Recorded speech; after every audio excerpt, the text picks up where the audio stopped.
Hello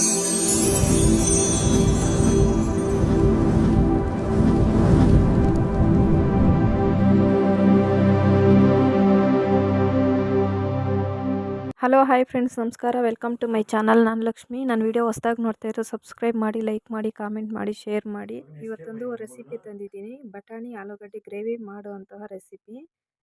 ಶುಂಠಿ ಬೆಳ್ಳುಳ್ಳಿ paste, ತೆಂಗಿನ ತುರಿ ಪೇಸ್ಟು, ಹಸಿಮೆಣಸಿನಕಾಯಿ, ಕೊತ್ತಂಬರಿ ಸೊಪ್ಪು, ಪುದೀನ, ಈರುಳ್ಳಿ, 1 ಕಪ್ ಆಗಷ್ಟು ಬಟಾಣಿ ತೊಗೊಂಡಿದ್ದೀನಿ ನಾನು.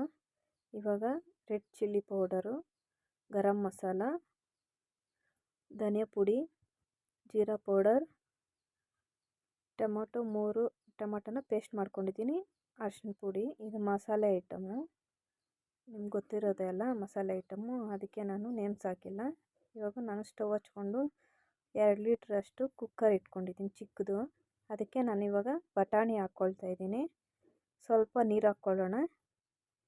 ಬಟಾಣಿ ಹಾಕ್ಕೊಂಡು ಆಲೂಗಡ್ಡೆ ಈ ಥರ ಸಿಪ್ಪೆ ಎಲ್ಲ ತೆಗೆದು ನಾನು ಈ ಥರ ಕಟ್ ಮಾಡಿಕೊಂಡು ಹಾಕ್ಕೊಳ್ತಾ ಇದ್ದೀನಿ. ರುಚಿಗೆ ಉಪ್ಪು ಹಾಕ್ಕೊಂಡು ಸ್ವಲ್ಪ ನೀರನ್ನು ಹಾಕ್ಕೊಂಡು ಮುಚ್ಚಳನ ಮುಚ್ಚಿ 1 ವಿಸಿಲಷ್ಟು ನಾನು ಬೇಯಿಸ್ಕೊಳ್ತೀನಿ. 1 ವಿಸಿಲ್ ಸಾಕು, ಜಾಸ್ತಿ ಬೇಯೋದು ಬೇಡ. 150 ಗ್ರಾಮು ಕುಕ್ಕಿಂಗ್ ಆಯಿಲ್ ಹಾಕ್ಕೊತಾ ಇದ್ದೀನಿ. ಎಣ್ಣೆ ಸ್ವಲ್ಪ ಕಾದ ನಂತರ ನಾನಿವಾಗ ಮಸಾಲೆ ಐಟಮ್ಮು ಹಾಕ್ಕೊಂಡ್ಮೇಲೆ ಈರುಳ್ಳಿ ಹಾಕ್ಕೊಂಡು ಫ್ರೈ ಮಾಡ್ಕೊಬೇಕು. ಜಾಸ್ತಿ ಫ್ರೈ ಏನು ಬೇಕಾಗಿಲ್ಲ, ಮೀಡಿಯಮ್ ಆಗಿ ಫ್ರೈ ಮಾಡ್ಕೊಳ್ಳೋಣ. ಶುಂಠಿ ಬೆಳ್ಳುಳ್ಳಿ ಪೇಸ್ಟು ಹಾಕ್ಕೊಳ್ತಾ ಇದ್ದೀನಿ ನಾನು, ಅದನ್ನು ಸ್ವಲ್ಪ ಫ್ರೈ ಮಾಡ್ಕೊಳ್ಳೋಣ. ತುಂಬ ಚೆನ್ನಾಗಿರುತ್ತೆ ಈ ಥರ ಮಾಡಿಕೊಂಡ್ರೆ.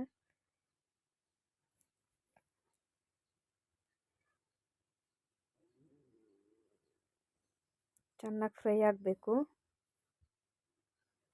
ಯಾವಾಗ ಹಸಿ ವಾಸನೆ ಹೋಗೋವರೆಗೂ ನಾವು ಫ್ರೈ ಮಾಡ್ಕೊತೀರೋ ಆವಾಗ ತುಂಬ ಟೇಸ್ಟ್ ಬರ್ತೈತೆ. ಇವಾಗ ಹಸಿಮೆಣಸಿನ್ಕಾಯನ್ನು ಹಾಕ್ಕೊಳ್ತಾ ಇದ್ದೀನಿ ನಾನು, ಅದು ಸ್ವಲ್ಪ ಫ್ರೈ ಮಾಡ್ಕೊಳ್ಳೋಣ. ಇವಾಗ ಟೊಮೊಟೊ ಪೇಸ್ಟನ್ನು ಹಾಕ್ಕೊಳ್ತಾ ಇದ್ದೀನಿ, ಅದು ಸ್ವಲ್ಪ ಫ್ರೈ ಮಾಡ್ಕೊಳ್ಳೋಣ. ಹಸಿ ವಾಸನೆ ಹೋಗೋವರೆಗೂ ಫ್ರೈ ಮಾಡ್ಕೊಬೇಕು. ಸ್ವಲ್ಪ ಎಣ್ಣೆ ಬಿಡೋವರೆಗೂ ಫ್ರೈ ಮಾಡ್ಕೊಳ್ಳೋಣ. ನಾನು ಒಂದು 5 ನಿಮಿಷ ಅಷ್ಟು ಮುಚ್ಚಳನ ಮುಚ್ಚಿ ಬೇಯಿಸ್ಕೊತೀನಿ. ನೋಡಿ, ಈ ಥರ ಎಣ್ಣೆ ಬಿಟ್ಕೊಬೇಕು, ಆವಾಗೆ ತುಂಬ ಚೆನ್ನಾಗಿರ್ತೈತೆ. ಎಣ್ಣೆ ಬಿಟ್ಕೊಂಡಿದ್ದಾದಮೇಲೆ ಆಗಿದೆ ಅಂತ, ಟೊಮೊಟೊ ಎಲ್ಲ ಪೇಸ್ಟ್ ಆಗಿದೆ ಅಂತ ಅರ್ಥ. ಇವಾಗ ಧನಿಯಾ ಪುಡಿ, ಜೀರಾ ಪೌಡ್ರು, ಗರಂ ಮಸಾಲ, ಖಾರದ ಪುಡಿ, ಅರಿಶಿನ ಪುಡಿ, ಸ್ವಲ್ಪ ಹಂಗೆ ಫ್ರೈ ಮಾಡ್ಕೊಳ್ಳೋಣ. ಉರಿ ಸ್ವಲ್ಪ ಕಡಿಮೆ ಉರಿಯಲ್ಲಿ ಇಟ್ಕೊಂಡು ಮಸಾಲೆನ ಸ್ವಲ್ಪ ಫ್ರೈ ಮಾಡ್ಕೊಬೇಕು. ಜಾಸ್ತಿ ಉರಿ ಇಟ್ಕೊಂಡು ಫ್ರೈ ಮಾಡಿದ್ರೆ ನಾವು ಸ್ವಲ್ಪ ಅದು ಸೀದೋಗೋ ಚಾನ್ಸ್ ಇರುತ್ತೆ. ಇವಾಗ ತೆಂಗಿನ ತುರಿ ಪೇಸ್ಟನ್ನು ಹಾಕ್ಕೊಳ್ತಾ ಇದ್ದೀನಿ ನಾನು, ಹಾಕ್ಕೊಂಡು ಚೆನ್ನಾಗಿ ಫ್ರೈ ಮಾಡ್ಕೊಂಡಿದ್ದೀನಿ. ಪುದೀನ ಹಾಕ್ಕೊಂಡು ಸ್ವಲ್ಪ ಮಿಕ್ಸ್ ಮಾಡ್ಕೊಳ್ಳೋಣ. ಕೊತ್ತಂಬರಿ ಸೊಪ್ಪು,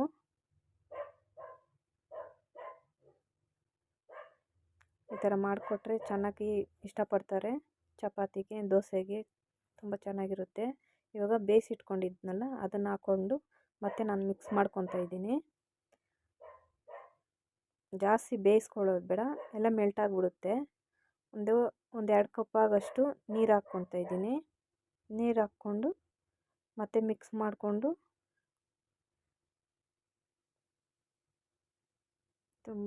ನೋಡೋಕ್ಕೆ ತುಂಬ ಚೆನ್ನಾಗಿ ಕಾಣಿಸ್ತೈತೆ. ಇವಾಗ ಮಿಕ್ಸ್ ಮಾಡಿ ಇವಾಗ ನಾನು ಒಂದು 2 ನಿಮಿಷ ಅಷ್ಟು ನಾನು ಬೇಯಿಸ್ಕೊಳ್ತೀನಿ ಮುಚ್ಚಳನ ಮುಚ್ಚಿ.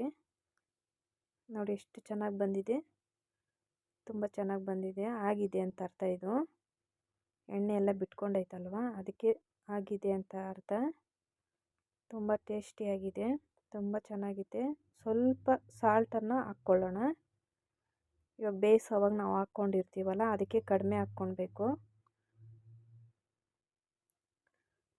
ತುಂಬ ಟೇಸ್ಟಿಯಾಗಿರುತ್ತೆ. ದೋಸೆಗೆ, ಚಪಾತಿಗೆ, ರೈಸ್ಗೆ ಮತ್ತು ಏನಾನ ಗೀ ರೈಸು ಆ ಥರ ಮಾಡ್ಕೊಂಡದಕ್ಕೂ ತುಂಬ ಕಾಂಬಿನೇಷನ್ನು ಸಖತ್ತಾಗಿರುತ್ತೆ. ನೀವು ಒಂದ್ಸಲಿ ಟ್ರೈ ಮಾಡಿ. ನನ್ನ ವಿಡಿಯೋ ಇಷ್ಟ ಆದರೆ ಸಬ್ಸ್ಕ್ರೈಬ್ ಮಾಡಿ, ಲೈಕ್ ಮಾಡಿ, ಕಾಮೆಂಟ್ ಮಾಡಿ.